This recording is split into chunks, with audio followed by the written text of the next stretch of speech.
pembelajaran kita adalah tentang HAM dan demokrasi.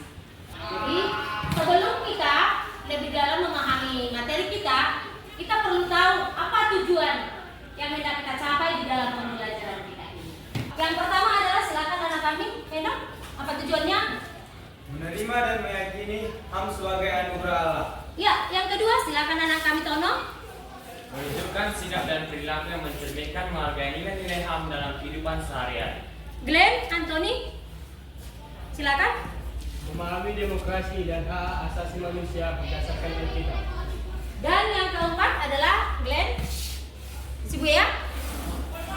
Memahami sifat praktik demokrasi dan hak-hak asasi manusia. Dan yang kelima adalah Nur Sasya. Mendeskripsikan cakupan HAM, menuliskan perilaku pelanggaran HAM. Iya. Itulah tujuan yang hendak kita capai di dalam materi pembelajaran kita hari ini. Tetapi sebelum lebih dalam kita kepada materi, Ibu ingin mau tahu sejauh manakah pemahaman anak-anak Ibu di dalam materi kita tentang HAM dan demokrasi. Jadi yang pertama, apakah yang kamu ketahui mengenai demokrasi? Silakan anak-anak kami, ada yang boleh menjawab. Ada nak? Ya, silakan anak Ibu Novita. Yang saya ketahui tentang demokrasi yaitu adalah sistem pemerintahan dalam suatu negara untuk memberikan kebebasan bagi masyarakat Indonesia atau kebebasan rakyat dalam pengambilan keputusan untuk mengubah kehidupan mereka. Ya, terima kasih buat anak Ibu. Yang pasti ada bahwa demokrasi itu merupakan suatu sistem pemerintahan di dalam suatu negara, di mana di dalam pemerintahan itu semua berhak, baik sebagai pemimpin, baik juga sebagai rakyatnya. Itu yang namanya sistem demokrasi. Bahkan apalagi kita sistem demokrasi Pancasila di negara kita Indonesia, ya, yang demokrasi memiliki kebebasan. Kemudian, menurut kamu apakah gunanya HAM itu ditegakkan di dunia? Saya Bu, Silakan nak. menurut saya apa gunanya HAM ditegakkan di dunia adalah agar tercipta kehidupan yang adil, tertib, damai, serta saling menghargai dan menghormati antara yang satu dengan yang lain, sehingga menciptakan masyarakat yang harmonis. Iya, terima kasih. Jadi kalau berbicara tentang HAM itu nak, bahwa HAM itu sudah melekat pada diri setiap individu. Jadi untuk itu kita harus memberikan kebebasan tentang hak daripada setiap individu, karena memang itu hak mutlak daripada pribadi setiap orang.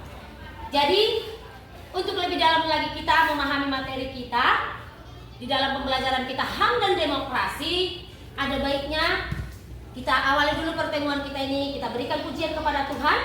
Aku mau coba dulu perhatian anak-anak Ibu. Sudah siap hari ini untuk belajar? Siap. Kalau sudah siap, ikuti instruksi dari Ibu dari depan. Kalau Ibu buat nanti selamat pagi, kasih tepuk tangan sekali. Kalau Ibu buat selamat siang, kasih tepuk tangan 2 kali. Tetapi kalau Ibu buat selamat malam, tidak sama. Ibu mau coba dulu siapa di sini yang konsentrasi atau siapa di sini yang mengantuk. Coba perhatiannya. Kita mulai. Selamat pagi. Selamat siang. Selamat malam. Ternyata masih ada anak Ibu yang tidak konsentrasi. Ya kan? Berarti belum fokus dia kemana yang tadi perhatian dia di saat Ibu tadi kasih arahan untuk memfokuskan kita, pemikiran kita kepada materi kita. Jadi, lain kali perhatikan ya nak, Christian, jangan menghayal. Tapi, sebelum kita lebih dalam lagi membahas materi kita, ada baiknya kita memberikan pujian dulu kepada Tuhan dan juga doa. Silakan siapa anak kami yang membawa doa? Apa yang mau doa? Oh, silakan maju nak. Itu anak kami, Baby. Silakan maju. Shalom teman-teman semuanya. Shalom. Sebelum kita berdoa, kita angkat lagu pujian kita yang diambil dari Kidung Jemaat 249. Serikat Persaudaraan. Serikat Persaudaraan. Mari kita nyanyikan bersama. Serikat persaudaraan, berdirilah teguh.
akan sesuai dengan firman ya Tuhan.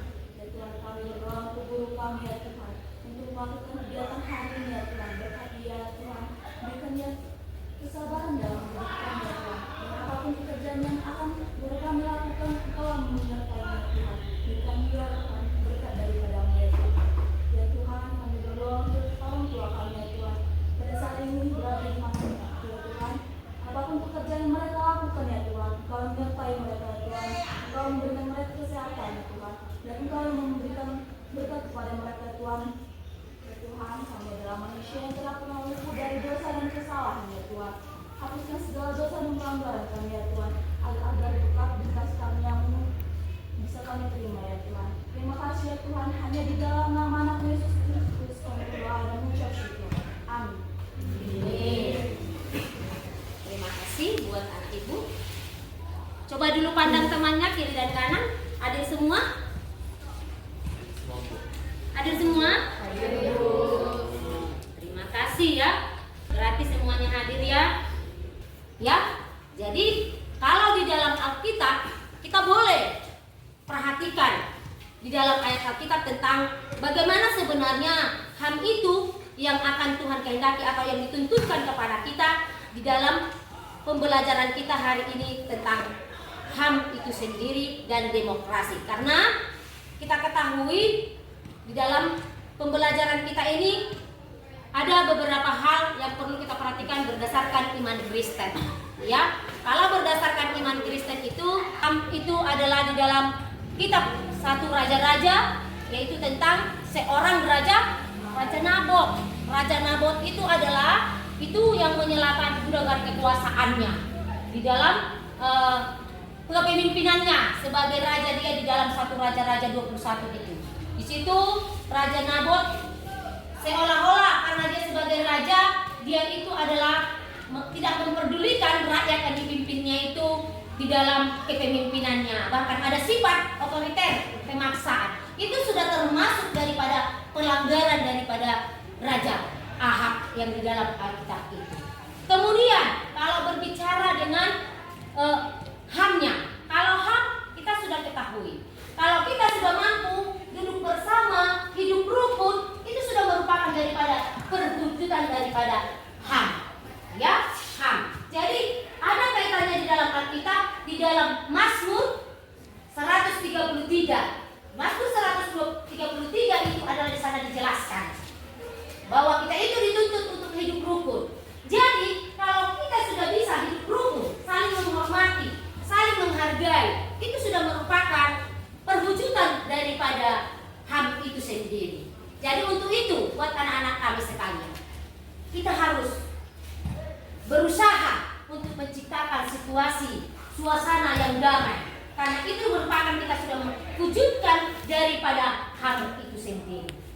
Jadi anak-anak ibu sangat berharap bahwa kita selaku pelajar Kristen harus yang pertama itu di dalam perwujudan daripada HAM dan demokrasi itu, kita mulailah dari diri kita sendiri. Itu harapan ini. Kita mulailah daripada diri kita sendiri. Karena di dalam Alkitab juga jelas dikatakan di dalam firman Tuhan sebagai pedoman bagi kita orang Kristen, di dalam perwujudan daripada HAM itu adalah ibu ambil dari ayat Matius 7 ayat 12. Siapa bisa buka? Coba baca dulu. Saya Bu. Enak, silakan nak. Matius 7 ayat 12, apa yang boleh kita simak dari sana? Segala sesuatu yang kamu kehendaki supaya orang berbuat kepadamu, berbuatlah demikian juga kepada mereka. Itulah isi seluruh hukum Taurat dan kitab para nabi. Iya, bagus. Kalau kita perhatikan isi nas di sana, nah, sudah di situ cakupannya. Intinya, segala sesuatu yang ingin kita perbuat kepada orang lain, kita perbuat lagi. Kita perbuat orang lain kepada kita perbuat lagi begitu kepada orang lain. Karena misalnya, kalau sakit rasamu nak dihina, jangan suka menghina orang. Kalau sakit rasamu nak mengganggu teman belajar, jangan ganggu temannya lagi belajar. Itu perwujudan HAM yang paling perlu kita tanamkan dan kita terapkan di dalam kehidupan kita sehari-hari. Kemudian dari segi demokrasinya, kita juga sudah harus berpegang kepada firman Tuhan di sana. Yang boleh kita lihat di dalam firman Tuhan Matius 5 ayat 37. Ada yang boleh membuka, nak? Silakan, Bapak.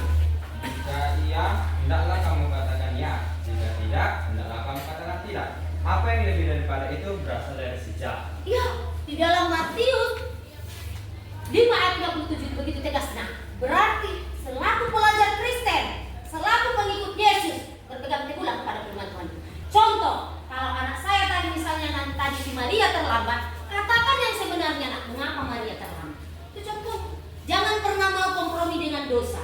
Jangan pernah kompromi dengan hal-hal yang mengatakan untuk membenarkan suatu tindakan kita yang salah. Itulah yang diharapkan kepada kita sebagai pelajar Kristen. Bahkan kita sebagai pengikut Yesus, kita harus bisa mengatakan jika iya, katakan iya. Jika tidak, katakan tidak. Apa yang lebih dari situ adalah berasal daripada si jahat. Jadi coba untuk lebih memahami, memberikan pemahaman anak-anak ibu. Coba dulu, analisis dulu, atau pahami dulu gambar yang ada di depan. Apalah yang boleh kamu pahami di situ, nak? Apakah itu termasuk perwujudan daripada HAM? Apakah itu pelanggaran daripada HAM? Silakan. Coba dianalisis dulu sebentar. Nah, di situ apa yang kamu amati dari gambar itu? Anak sekolah di dalam pertemanan mereka itu kalau kita lihat ada tindakan kekerasan atau bully atau termasuk itu tindakan kekerasan. Kalau sudah mengarah kepada kekerasan itu adalah sudah mengarahkan juga kepada pelanggaran HAM. Gambar yang kedua, yang boleh kamu pahami dari gambar ini. Karena ya, kalau dilihat dari gambar yang kedua ini termasuk salah satu dari pelanggaran demokrasi. Kalau kita lihat di mana adanya pembatasan dalam memberikan pendapat. Jadi kayak keterbatasan dalam kebebasan berpendapat. Ya itulah di dalam gambar itu jelas, bungkem, ditutup mulutnya. Tidak boleh seperti yang kita baca tadi ayat itu. Jika iya katakan iya, jika tidak katakan tidak. Bagaimana anak ibu? Paham? Paham, Bu. Ya. Dari materi yang telah ibu sampaikan tadi atau yang kita tadi sama-sama perhatikan, ibu berharap bahwa kamu akan bisa menjawab beberapa pertanyaan yang akan ibu tugaskan buat kamu pada hari ini. Ya, di sini ada tugas yang telah ibu sediakan. Ya, jadi boleh nanti tugasnya ini dikerjakan ya. Kita kerjakan, kita bahas. Silakan dibuka Alkitabnya. Iya, silakan ibu akan berikan ini per kelompok, silakan dibahas dan dipelajari, dibaca dan dianalisislah ayat itu supaya nanti sebentar 10 menit kita akan presentasikan. Ini kelompok 2 dan sini kelompok 3. Jadi ibu harapkan dilaksanakan supaya kita sebentar akan sajikan hasil daripada pekerjaannya.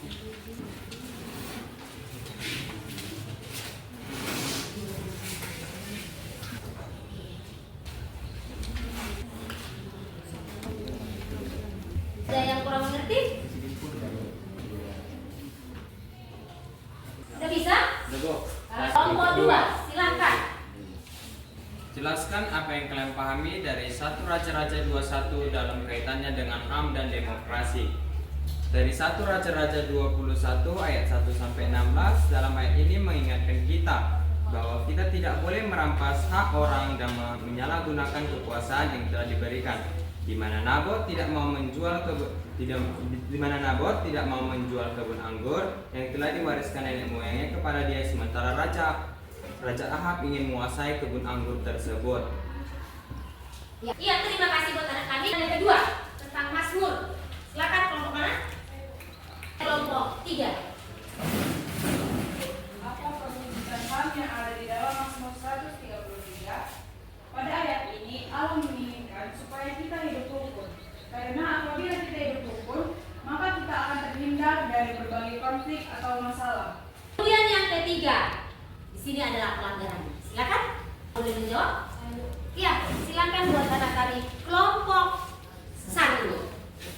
Tuliskan pelanggaran HAM dalam kehidupanmu sehari-hari. Pelanggaran HAM dalam kehidupan saya sehari-hari adalah yang pertama yaitu mengerjakan PR di sekolah. Yang kedua mengejek teman.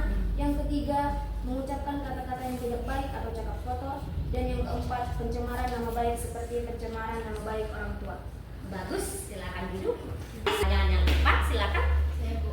Silakan, Kristi. Jelaskan tugas dan tanggung jawab pelajar Kristen dalam mewujudkan HAM dan demokrasi. Sebagai pelajar Kristen yang memiliki peran penting dalam mewujudkan HAM dan demokrasi, yaitu saya mengambil 4 poin. Yang pertama, memahami dan menerapkan nilai-nilai Kristen, yaitu kasih, keadilan, dan perdamaian. Yang kedua, berpartisipasi aktif dalam masyarakat maupun sekolah. Yang ketiga, mendidik diri dan orang lain. yaitu menjadi teladan dan mempelajari HAM dan demokrasi. Yang keempat, berdoa dan meminta pertolongan sama Tuhan. Kita itu setiap melakukan sebuah kegiatan, kita harus diiringi dengan doa biar kita melakukan HAM dan demokrasi itu dengan baik. Ibu ingin dulu salah seorang untuk mengambil suatu rangkuman atau kesimpulan daripada materi kita ini. Silahkan. Silakan Fani. Jadi dari pembelajaran tentang HAM dan demokrasi hari ini yang bisa saya ambil atau mungkin juga teman-teman sekalian, pentingnya kita tetap untuk menerapkan perwujudan dari HAM dan demokrasi. Juga kalau misalnya kita melihat adanya penyalahgunaan atau pelanggaran dari HAM dan demokrasi itu, kita harus bisa untuk menjadi penengah atau memberikan solusi supaya pihak tersebut tidak melakukan hal tersebut lagi. Mungkin sekian Bu, terima kasih. Ya, jadi dari sekian rangkuman kita ini adalah harapan ibu dan harapan kita, bahkan harapan pendidikan, bahwa anak-anak kami itu haruslah terlebih dahulu menjadi pewujud daripada HAM dan demokrasi itu. Dimulai dari diri sendiri dan berpedoman kepada firman Tuhan, agar kita tercipta hidup rukun, damai, akur, dan saling menghormati antara satu dengan lain.